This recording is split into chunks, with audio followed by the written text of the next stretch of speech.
O que eu quero dizer para vocês é o seguinte, que a definição de função analítica, tá, ela tem muitas consequências. Tá? A consequência primeira é que é uma função que é analítica, nós vamos dizer por que ela é analítica, ela pode ser desenvolvida, a função, né, em série de Taylor, tá? Ou na verdade ela pode ser expressa em forma de uma função polinomial, porque uma vez que você consegue escrever essa função como uma série de Taylor-Maclaurin, entendeu? Tá? Você, é claro que não vai colocar no computador todos os termos, porque é assim que o computador trabalha. Como é que eu posso explicar para vocês? O computador ele trabalha com somas, entendeu? Somas. Então o que acontece? Lá para fazer o cálculo de e na z ou e na x, se for função real, tá? Ele vai aplicar uma série e vai truncar a série lá num determinado número de termos, tá certo? Que vai dar lá a precisão do valor da função e na z, e na x, e na z, função variável complexa, e na x, uma função real, tá certo? E outras funções também que pode ser desenvolvida em série de Taylor, série de Maclaurin, tá certo? Usando lá as derivadas, a primeira, a segunda derivada, a terceira derivada e assim por diante. Bom, o que eu quero trazer nessa videoaula? Justamente esse bate-papo com vocês aí, ó. Dizer, nós vamos definir o que é a função inteira, vamos dizer o que é a função, primeiro, função analítica, né? E dizer que ela tem uma aplicação já imediata, tá? Em termos de série de potências, tá? O desenvolvimento em função polinomial. Aproximação de uma função por uma função polinomial, tá? Aproximar uma função por uma função polinomial é, por exemplo, ver se ela consegue ter todas as derivadas, essa função, né?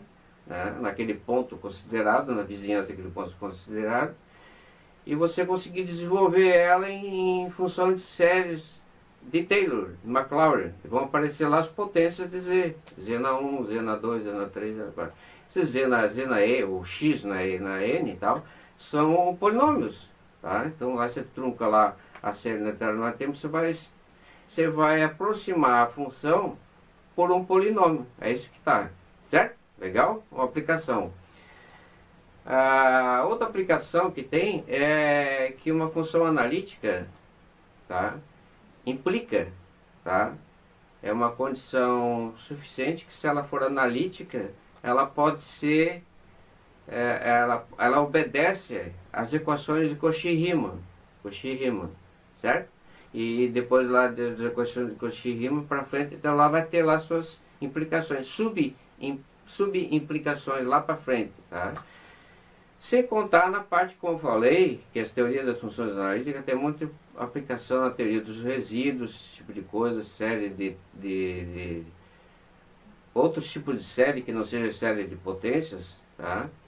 A gente vai estudar separado, que seria a série de Lorentz, tá certo? As singularidades de uma função, que são os pontos onde a função não é contínua.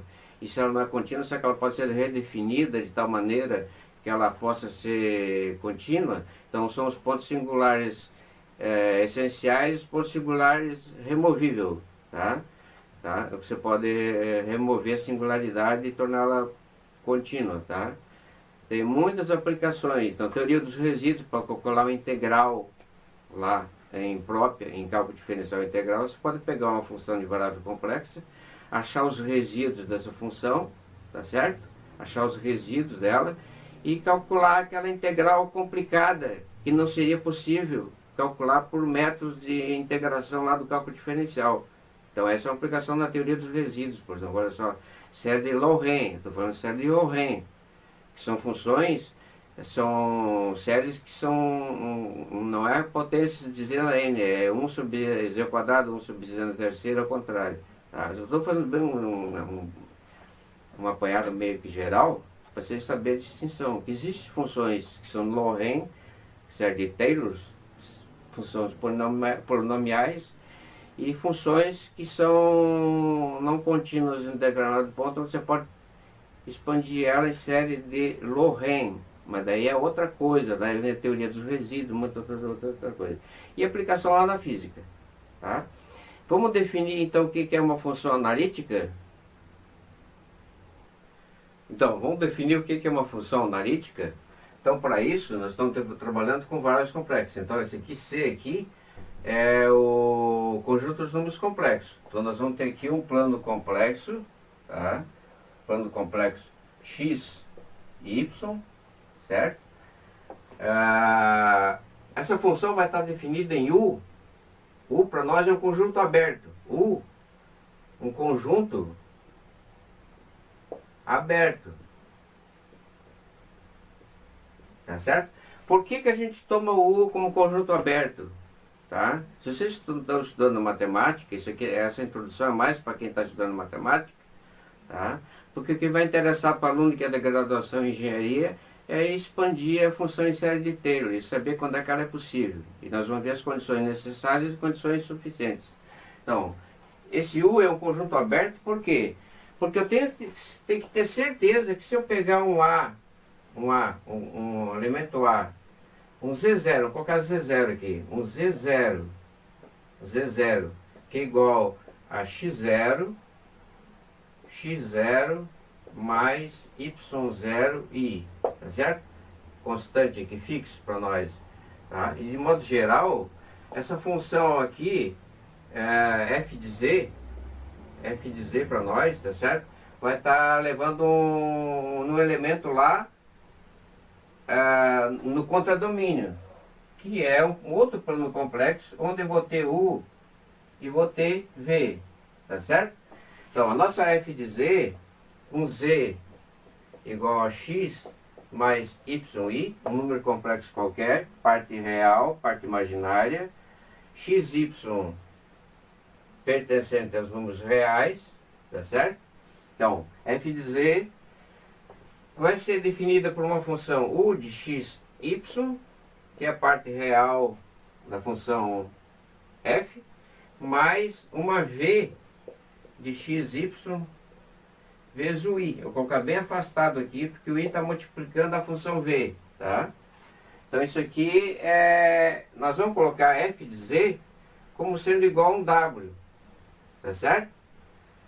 Então, aqui eu tenho vamos colocar aqui, um z0 para nós, que é o x0 mais y0i, certo? Ele vai levar f de z num ponto, vamos colocar aqui para o lado de cá aqui, f de z0, que vai ser igual a quê? Vai ser igual a u de x0 y0 mais a v de x0 y0 i, tá certo? Ali é o ponto z0, tá? E f de z é igual a w, tá certo? Então pega um z qualquer que está aqui e leva no elemento no plano complexo u e v, tá certo? Então, diferentemente, como eu falei, de funções de variáveis reais, onde f de xy, os f de x, né, função de R em R, os f de x são desenhados no mesmo gráfico onde aparece o x. Então, lá vai aparecer o gráfico da função, tá certo? Aqui não tem como falar em gráfico da função. O que se pode falar é o que acontece com f aplicado a uma região aqui, né? Um quadrado, um círculo. O que ela vai fazer com esse quadrado aqui? Vai levar no outro quadrado? Vai levar no círculo? Tá certo? É só isso aí. Daí seria a parte das transformações conforme, tá? Bom, então, U para nós tem que ser um conjunto aberto. Por quê? Porque eu tenho que ter certeza de que Z0, para mim, é ponto de acumulação. Ponto de acumulação de U, tá certo? A tem que ser ponto de acumulação de U. O que é o Z0 ser ponto de acumulação de U? É que se eu tiver um ponto Z que está aqui, Eu tenho que ter certeza de que eu posso me aproximar a ele por algum caminho, seja lá qualquer, tá certo? Posso me aproximar, como o Z0 é um ponto de acumulação, vamos colocar o U como sendo um conjunto aberto, de tal maneira que seja um disco aberto, tá? Mas geralmente o conjunto aberto não precisa ser um disco aberto. Mas como eu tenho um conjunto aberto que é o U, eu posso colocar lá dentro um disco aberto que é um conjunto aberto também. Então eu quero ter certeza de que se eu tiver um Z que está ali, eu posso me aproximar do Z0, tá certo? Por qualquer caminho, dependendo de qualquer caminho, tá? Então, Z0 tem que ser ponto de acumulação, ou seja, dado um epsilon aqui assim, né? E Z0, um raio epsilon, tá?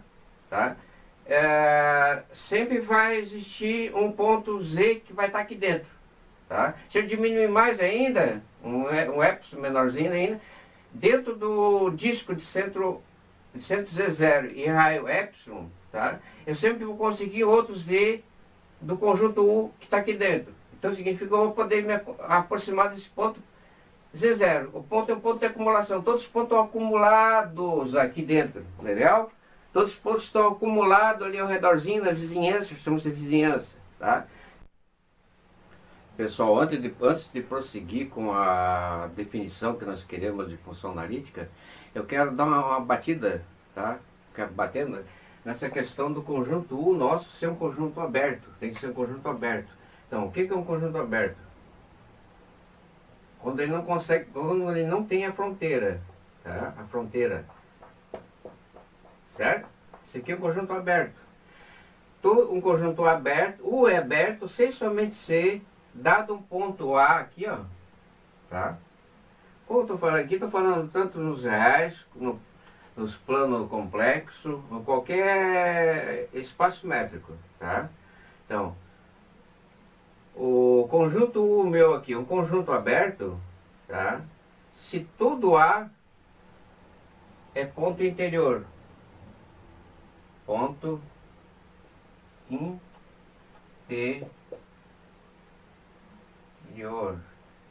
de A, vamos colocar de U, tá? Todo ponto é ponto interior. O que significa A ser ponto interior? Existe uma bola, agora aqui, esse ponto aqui não tem nada a ver com bola, mas daí aqui existe uma bola, um disco, né? Um disco, tá? Com um raio epsilon, tá? Que está inteiramente contido. Então a bola de centro A e raio epsilon está contida em U, certo? A bola aberta. Se colocar assim é bola fechada, mas nós queremos a bola aberta, tá? Como tem intervalo aberto, tem bola aberta, tá? Então, o conjunto é aberto se, dado um A dentro desse conjunto U, existe uma bola aberta de centro A e raio epsilon contida inteiramente dentro de U. Legal? Agora sim a gente pode prosseguir.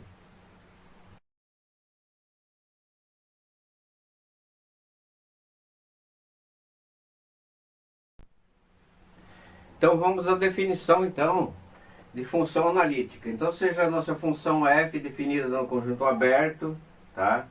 Dos números complexos, levando valores dos números complexos. Então ela pega um z, leva em w, que é f de z, tá certo?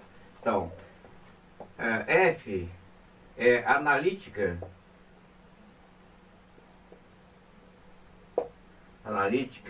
no ponto A, vamos colocar assim, pertencente a U. Primeiro, C, vamos colocar aqui, C, dois pontos. Duas condições. Primeiro, a primeira condição é que deve existir a derivada de f no ponto A. Existe f' no ponto A, tá certo? Então, a função tem que ser derivável no ponto A. Agora, ela tem que ser muito mais do que isso. Mais do que só ser derivável naquele ponto ali específico. Então, a segunda condição A primeira diz que f tem que ser derivável do ponto A. Vamos colocar o ponto A aqui. Tá? Além de ser derivável do ponto A, tá? A segunda condição diz o seguinte, que existe um epsilon maior que zero, tá? Vamos colocar aqui, de tal maneira que, vamos colocar aqui uma bola aberta, centro A e raio epsilon, vamos colocar aqui, tá? Ou poderia ser uma vizinhança qualquer aqui, assim ao redor do ponto A, então aqui está o epsilon. Vamos chamar isso aqui para nós de bola aberta, centro A e raio epsilon, tá? Tal que existe f' de x, de z, qualquer que seja z pertencente àquela bola que está lá, a bola de centro A e raio epsilon, certo? Além de ser derivável no ponto A, ela tem que ser derivável em todos os pontos que estão dentro dessa regiãozinha aqui, ó, tá certo? Então existe uma região, uma vizinhança em torno do ponto A, em que para todos os pontos dessa vizinhança existe f' de z. Então a função analítica tem a propriedade de que não é derivável só naquele ponto, tá? Isolado, digamos, tá? Ela é derivável numa vizinhança do ponto A. Então ela é analítica no ponto A. A questão da analicidade é no ponto. F é analítica no ponto A, se f é derivável no ponto A, e além do mais, f é derivável na vizinhança do ponto A, no entorno do ponto A. Nesse entorno do ponto A aqui, ó, todo z que eu pegar aqui assim, z que está ali, né? Existe f' de z. Um z que eu pegar aqui.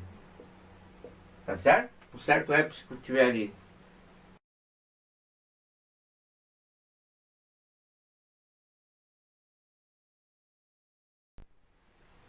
Agora vamos à definição de função inteira.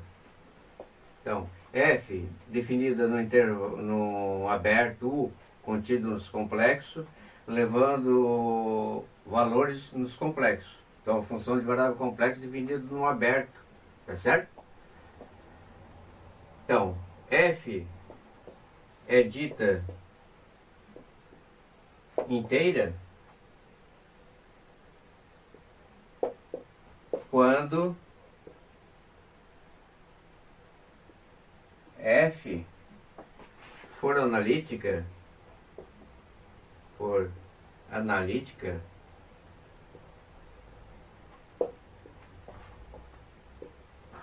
em todo ponto de U, todo z pertencente a U, tá certo?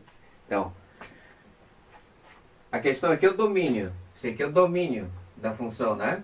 Domínio. Domínio é o conjunto onde a função pode ser calculada. Então, a princípio, o nosso domínio é U, tá? Mas pode ser todos complexos.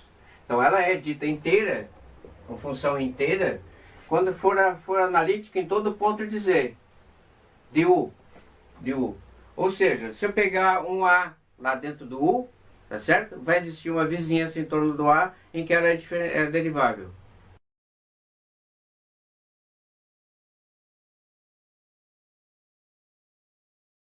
Exemplos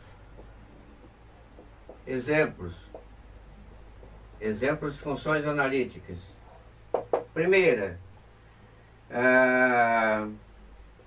f, todos complexos.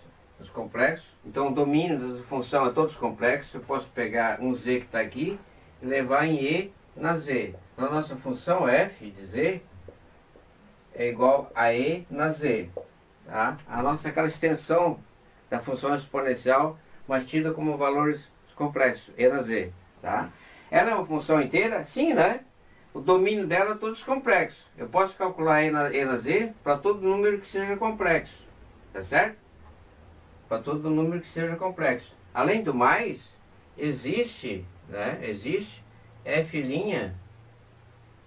de z, né? Vou colocar melhor aqui.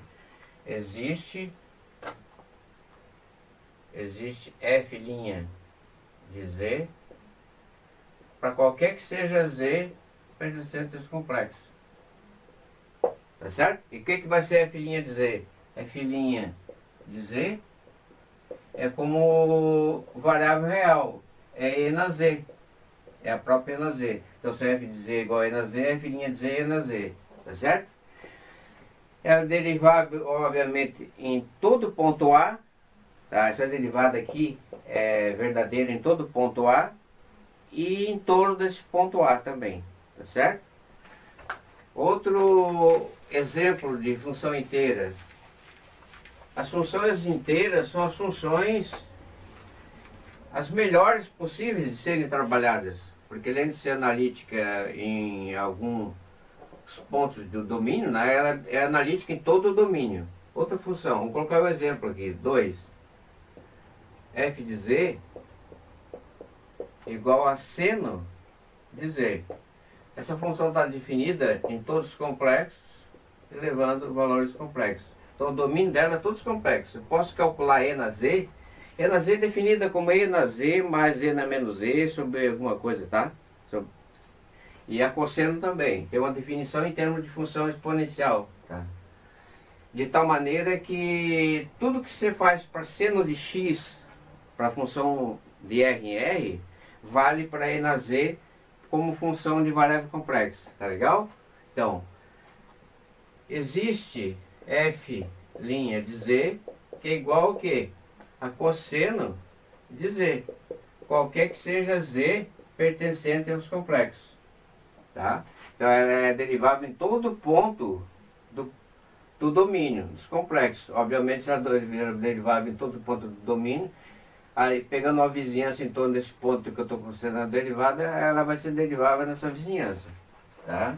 Então é outra função inteira. Uma função inteira muito legal, tá? É f de Z igual a Z na N, certo? F, a princípio aqui é Z na N como um polinômio, tá? É Z na N, F é definido em todos os complexos, levando os valores complexos, tá? Tem como achar a forma polar dela, todas elas têm como achar a forma polar dela. E ela é analítica, tanto faz considerando a forma polar, como essa forma normal de definir Z como f de Z é igual a U de xy mais V de xy I, certo? Tanto na forma polar, eu também vou ter a função sendo inteira também, não vai mudar nada se eu mudar para a forma polar, tá? Então, a derivada f' de Z existe, né? Existe, é igual a n Z na N menos 1. Qualquer que seja Z pertencente ao domínio da função, que é os complexos, tá? Em particular, se eu pegar o polinômio f de Z igual a 0 mais a1 Z na 1, a0 Z na 0, a1 Z na 1, mais a2z ao quadrado, mais, pontinho, mais, a n, z na n, um polinômio de grau n, tá? Derivável, né? F' de z, polinômio, derivada da constante é zero. Aqui dá A1, mais 2A2z, certo? Mais, pontinho, mais N a N Z na N menos 1, tá certo? Isso para todo ponto do domínio, tá? Então, se eu estou usando aqui f' de Z, para f de Z igual a Z na N, N igual a 0, 1, 2, 3, assim por diante, qualquer um, é fácil saber que depois a gente tem lá as propriedades da derivada da soma das derivadas, né? Considerando Z igual a 0, considerando Z igual a 1, isso aqui é Z na N menos, N vezes Z na N menos 1. Então, um polinômio, de modo geral, uma função polinomial é uma função inteira. Legal?